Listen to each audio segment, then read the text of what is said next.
The borders of geography and language seldom coincide, however much nationalists may wish otherwise. What we call Spanish, and what many in Latin America more precisely refer to as Castellano or Castilian, is but one of Spain's languages.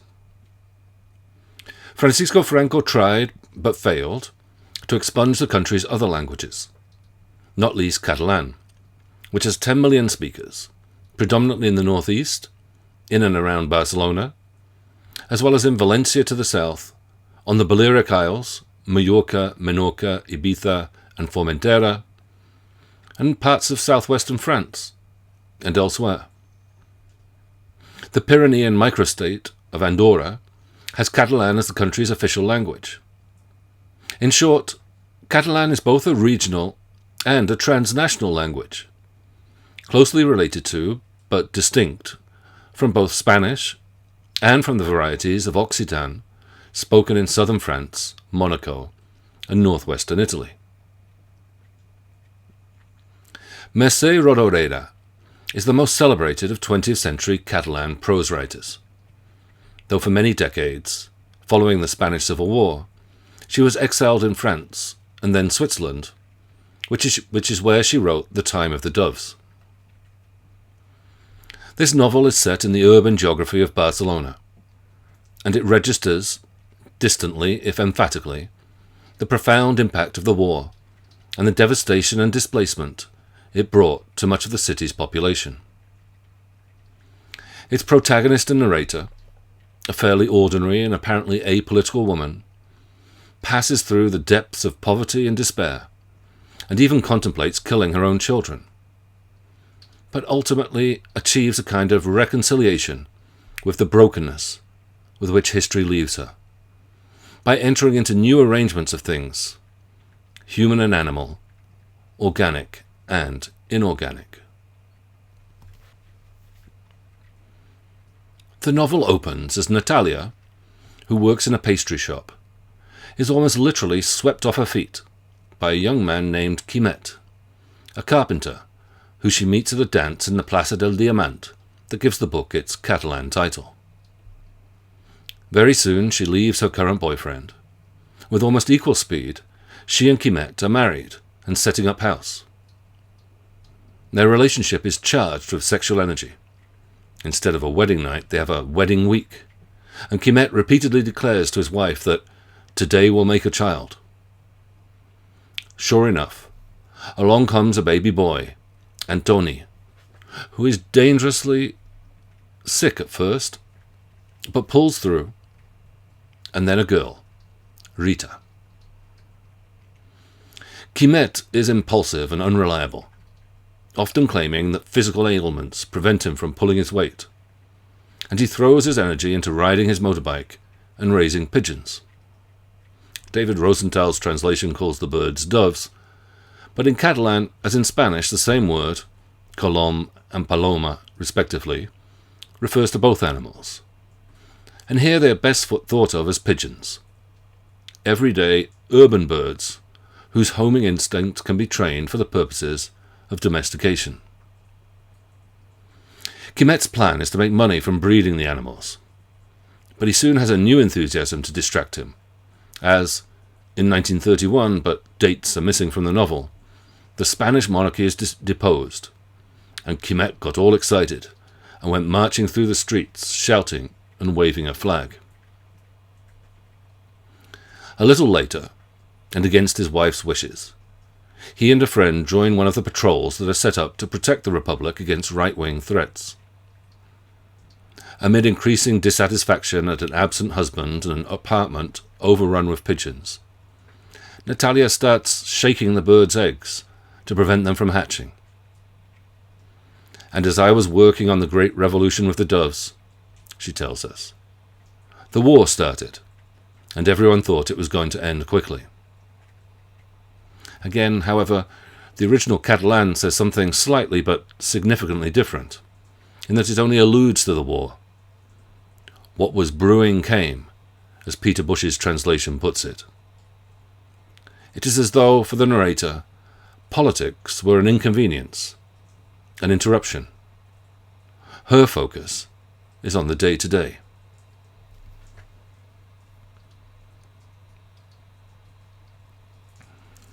But what an interruption. Quimet enlists in the militia and is soon more absent than present. Food becomes scarce. The air is full of bombers and sirens. Natalia loses the job she had taken after her time in the pastry shop as maid for an eccentric bourgeois family who tell her, "We know your husband's one of those rabble-rousers, and we'd rather not deal with people like that, you understand." Young Antoni is sent to a camp for refugee children. A friend of Quimet's comments that, "If we lose, they'll wipe us off the map." Another remarks how sad he was that peaceful, happy people like us had gotten mixed up in a piece of history like that. All but one of the pigeons die or desert. Then Natalia is told that Quimet has been killed in action and finds the last bird lying with his belly up. His neck feathers were still wet from his death sweat. It is scarcely imaginable that things could get worse, but they do. Natalia sells everything, sheets, dishes, her mattress, for money to buy food. There is, however, no food to buy. The milk was milkless. They said the meat, when there was any, was horse meat. And we lived, she tells us. We still went on living. But this is what Italian philosopher Giorgio Agamben calls bare life, an animal existence, reduced to nothing more than biological survival. Natalia scarcely has the energy for an emotion such as sadness or grief. She has about as much strength as a dead cat. There's no rancor, critique, or blame for the situation she finds herself in. It is not even unlivable. The worst, in fact, is that she lives through it. Natalia reaches a point at which almost her sole worldly possession is a funnel, which Quimet had bought the day before they acquired their first pigeon. She finds it waiting for me, lying on its side all covered with dust. And she decides to use it, to kill her children and herself with hydrochloric acid. This is a shocking moment in the story, at the nadir of its narrator's trajectory. But it is as though this were the only decision available to her, and I wonder how we should view it.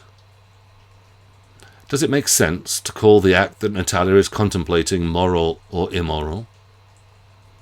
If not, what does that say about her and her situation, or even about the scope or limits of ethics? Pause the video and think about your reaction as a reader. Do we judge Natalia for what she is planning to do? If not, why not? While you consider that, I'll have a vermouth, but I'll be right back.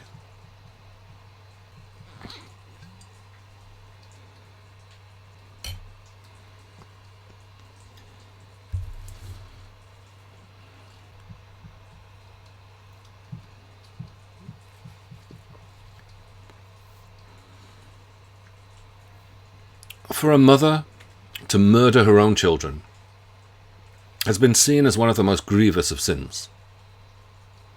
From Medea, wife of Jason in Greek mythology, whose story is told in Euripides' tragedy, and who is described by her husband as vilest woman, condemned, hated by the gods, by me, and every human creature, for stabbing their offspring to death, to Rosemary West, the British mass murderer who, along with her husband Fred, killed 10 or more young women, including a daughter and a stepdaughter.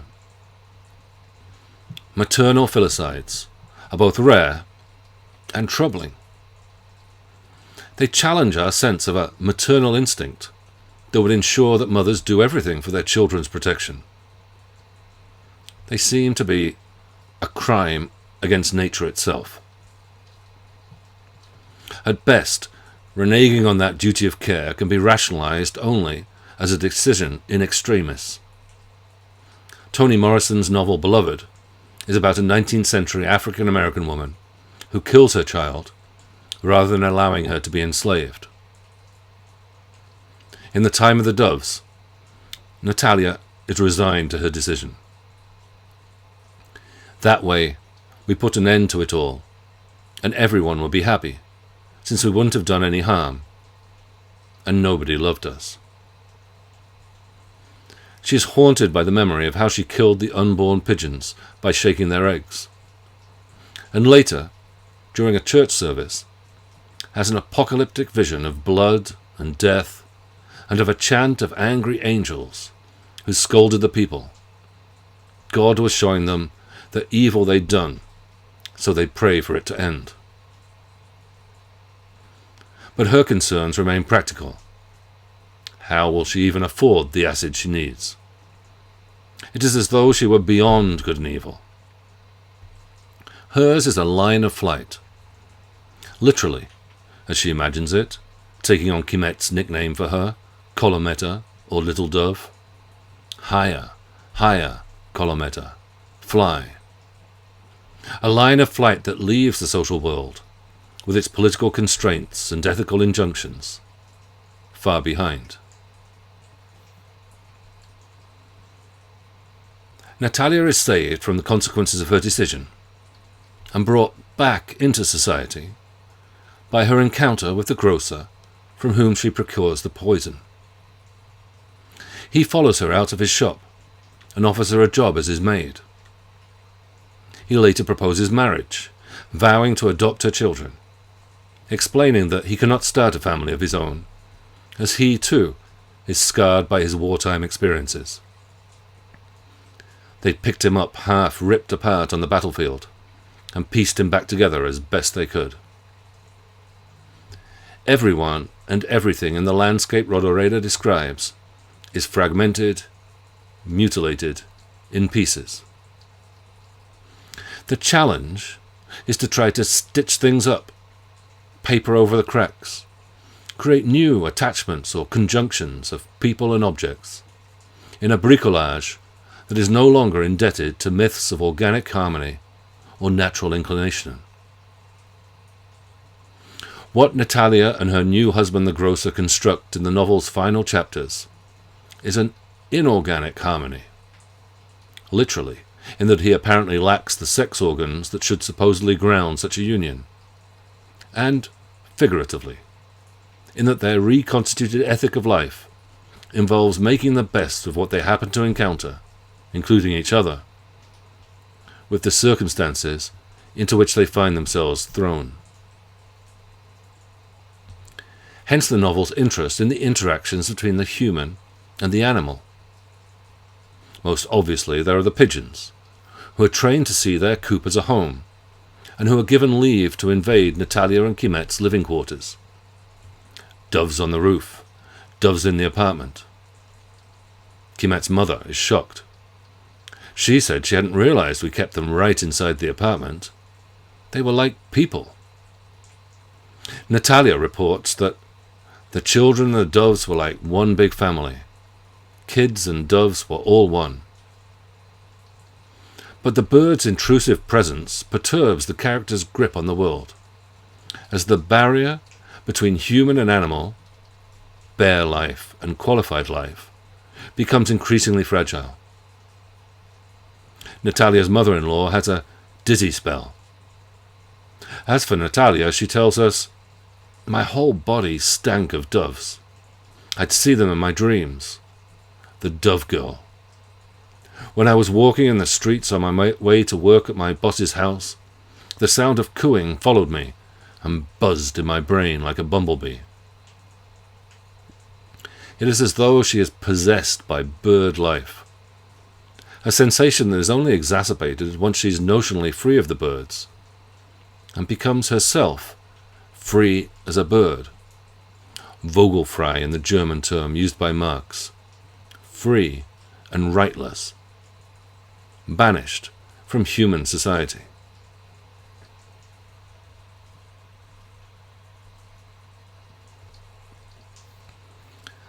There is also the odd picture in the home of Natalia's friend, Signora Enriqueta, to which both Natalia and her children are drawn.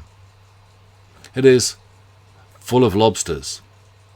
Bush translates this as locusts. The word for both animals is the same in Catalan as in Spanish.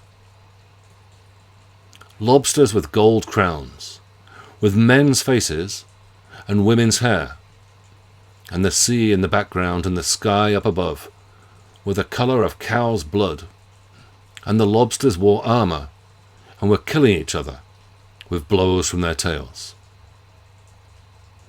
Baby Antoni is confronted with the picture early on, held up close, so he can get a good look at these strange, cross-gender and cross-species monsters. As soon as he saw them, he looked worried, and he puckered up his lips and started spitting. Brr, brr. Later, however, his mother finds him glued to the lobsters.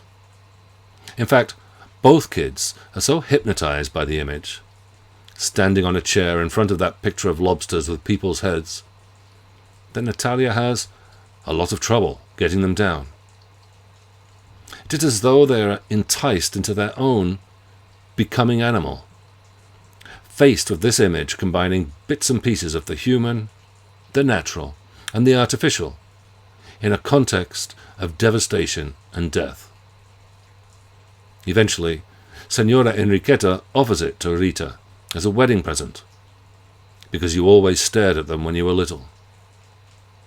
It is one of the few continuities in a life of dramatic upheaval and traumatic disruption.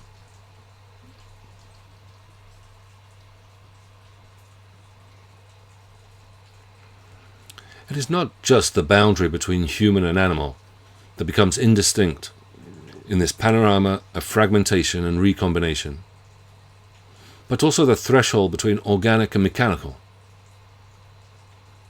Even the pigeons span the spectrum between human and machine, compared both to old ladies going to mass and to wind-up toys.